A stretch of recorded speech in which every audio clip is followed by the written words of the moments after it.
That's no moon. November 2016 has almost come to an end, which means another season of films gone, and that is the autumn season. We usually get a good few films in autumn, and we have this time, but we've also had some absolute stink piles. And my good friend Ryan Fawcett has just started a channel, so we thought it would be a good idea to collaborate and decided to bring you the best and worst of autumn 2016. So without further ado, here is the best. Now my picks, I do have some honourable mentions. First off, Nocturnal Animals. Absolutely love that film. It's beautiful, it's well shot, and this is sort of the time when we get a bit of those Oscar bait type movies. This one, people will see it as trying to go for that, but to be honest, I don't see this film getting recognised at all, and that's a shame because it's a damn good movie. Another one which people will say is just Oscar bait, I don't agree either, but that is I, Daniel Blake. Very, very good film. It's beautiful, it's heartwarming and heartbreaking. It really makes you think about the sort of state that Britain is in, and it was brilliant, absolutely great performances all around. I love that movie. And lastly, I'm surprised this isn't my favourite of the autumn, I thought it would be, is Doctor Strange. Absolutely loved it. One of my favourite Marvel films so far, and it's definitely one of my favourite sort of solo setup movies. It has such a good sort of, it's pretty basic in its plot, but it has such a good way of bringing things together, and it brings a new thing that we haven't seen to the Marvel Cinematic Universe, and that is the use of magic. So yeah, this one's a very good one, and if you haven't checked it out, wherever you've been, go and see Doctor Strange. But my all-time favourite film of autumn 2016 has to go to Arrival, which was so good. I mean, it could have gone one of two ways. I mean, sci-fi hasn't been great recently. We've had, I guess, Star Wars make a comeback, but I mean, original good sci-fi that is just a first movie sort of in a series. This one probably won't be a series, but I mean, a first movie, Arrival, is just so good. Absolutely brilliant performances. Amy Adams is great. Jeremy Renner's great. Forrest Whitaker, brilliant. I can't wait to see him in Rogue One. Absolutely thought this movie was brilliant, and just the way that it brings new themes and ideas to the table for sci-fi, you know, interaction between humans and aliens. It was done so perfectly, and I gotta say that Arrival is the best film of autumn 2016. I don't see Bad Santa 2 beating that one. So yeah, those are the best. Now on to the... So I'm going to do my best pick, and also just midway, so shout out to Kieran. His channel is That's No Moon. I believe this video will be on his channel anyway, because it's his idea, so he deserves full credit. Great channel, by the way. Subscribe for more content from him. He's done about 50 videos, whereas I've only done 5. And that, I believe that's right. I'm sorry if I messed that up, Kieran. And basically now I'm just going to quickly get into Doctor Strange. Wow, this film's great. Also, if you want to read my thoughts on Doctor Strange, the written review is on IMDb, and I'll post a link in the description below to give to Kieran, and he can direct you there.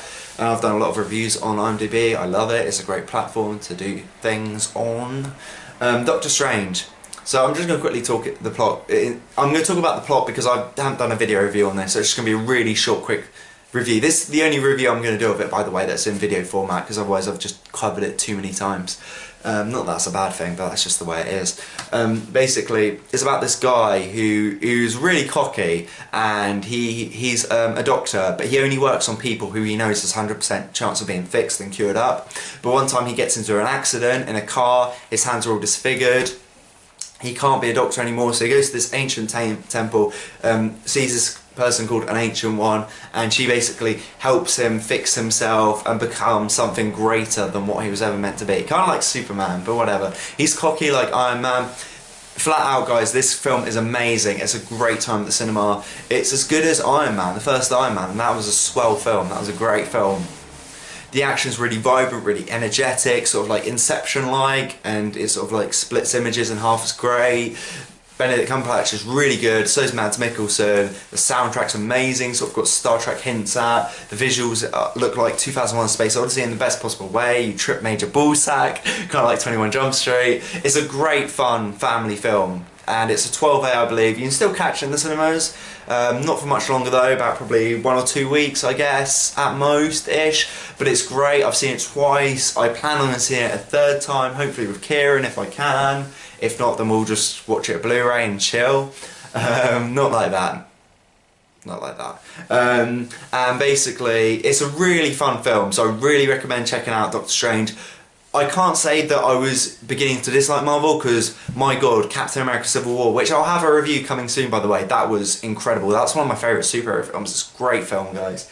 But this really proved to me that they still know how to do their origin stories, where, you know, films like Thor, the Thor films were poor in my opinion, particularly the second one. First one's okay, The Incredible Hulk was okay. They've had a bit of flack in their origin stories from time to time, but recently not so much. You know, Ant-Man, that was a great film. That was a flippin' sweet film. First time I saw it, wasn't a big fan. Was going to post a written review guide, I didn't because my opinions drastically changed.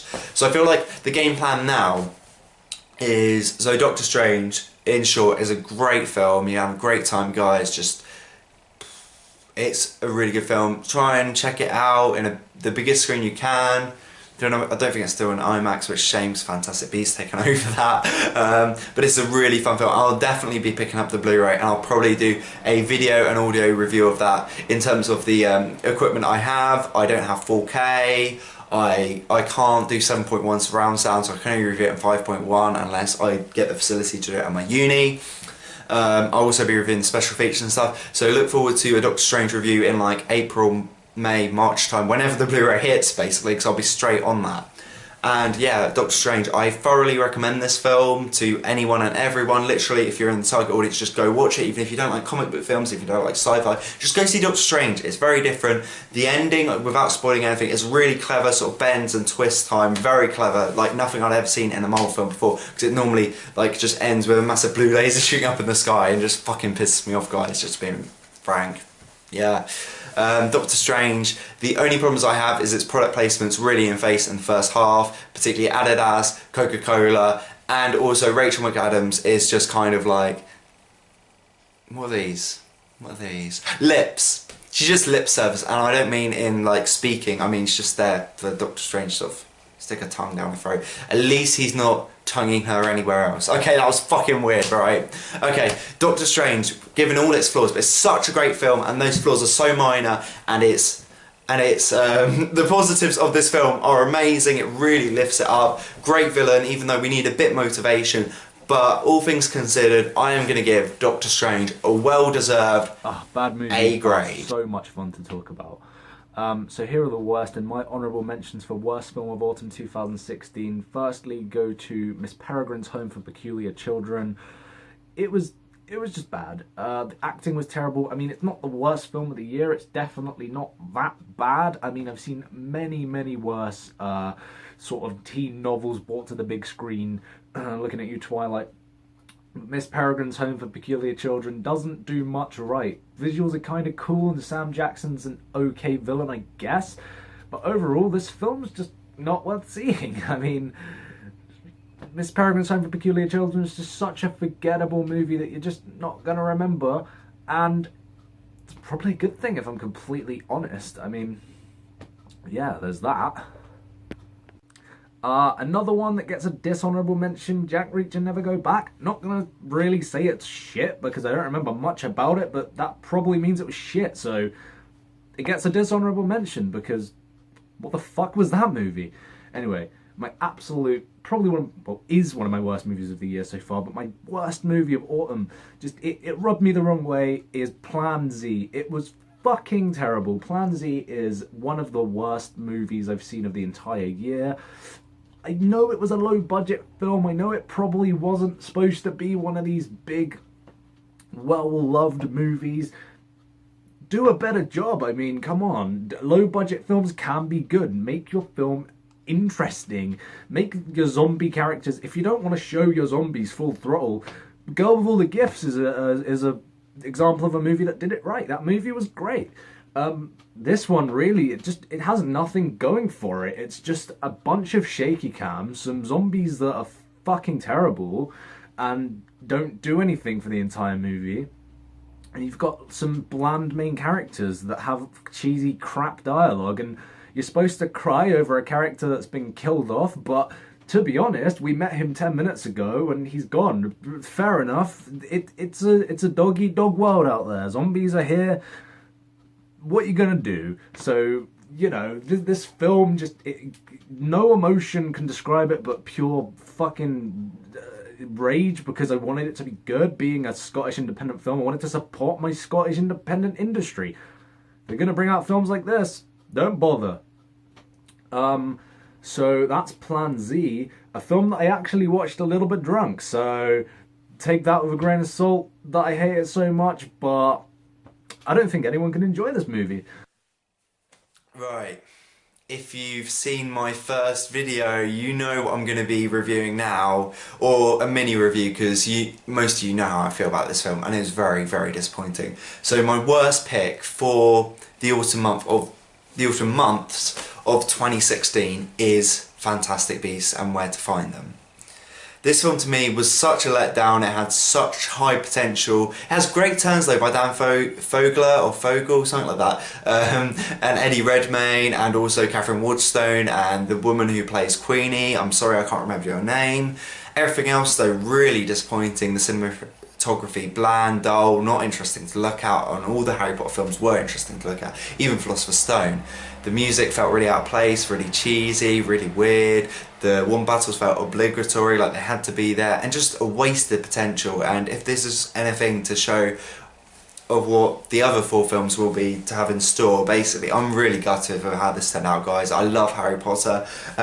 Just on a quick side note, I'm currently playing this game as we speak. It's literally on pause, and I'm playing this one. I've completed 1 to 4. I've played it before on PS3, by the way, and I'm on 5 to 7 right now. And the graphics are a lot better on the PS4, I have to say, much smoother. There's no more clipping, none of that. But anyway, it's not a review about a video game, right? So I'm gonna get back to topic.